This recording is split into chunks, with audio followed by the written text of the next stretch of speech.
কোরবানি ঈদে মাংস খেতে খেতে আর মাংস খেতে মন চায় না, তাই আজ রান্না করলাম পটল দিয়ে মাছের ঝোল। হ্যালো ভিউয়ার্স, আসসালামু আলাইকুম। আজ আমি আপনাদের সাথে শেয়ার করব কিভাবে পটল দিয়ে আমি মাছের ঝোল রান্না করি। আজ আমি তেলাপিয়া মাছ দিয়ে পটল রান্না করব, তাই পটলগুলোকে খোসা ছাড়িয়ে দুই ফালি করে আমি তেলের মধ্যে ভেজে নিলাম। একদম লাল লাল করে ভেজে নিব। পটল খাওয়ার সময় তা অনেক মজা লাগে। তো দেখেন আমার পটলগুলা প্রায় হয়ে গেছে। আমি এরপর অন্য এক বাটিতে পটলগুলা তুলে রাখবো।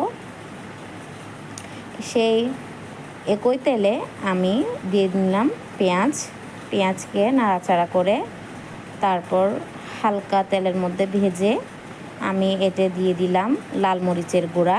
আমি আজকের তরকারিটা ঝাল করে রান্না করব, তাই 1 চামচ দিলাম লাল মরিচের গুঁড়া, আধা চামচ দিলাম হলুদের গুঁড়া। এরপর 1 কাপ পানি দিয়ে আমি তা একদম কষিয়ে নিলাম। মশলার উপরে যখন তেল ভেসে আসবে আমি এরপর এতে দিয়ে দিব মাছ। আমি সবটুকু মাছই দিয়ে নিব। মাছগুলা দেওয়ার পর মশলার সাথে মাছগুলা আমি ভালোভাবে একদম মিক্স করে নিব, যেন মাছের মধ্যে সম্পূর্ণ মশলাগুলা ঢুকে। এরপর আমি ভাজা পটলগুলা উপরে দিয়ে নিলাম। ফালি করে রাখা কয়েকটা কাঁচামরিচ দিয়ে নিলাম। এরপর দিয়ে নিলাম হালকা লবণ স্বাদ অনুযায়ী।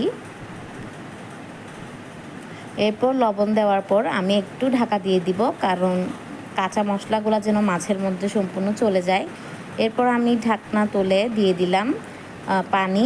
আমি একটু ঝোল করে রান্না করব আজকের মাছটা। দেখেন আমার মাছগুলো বলক এসে গেছে।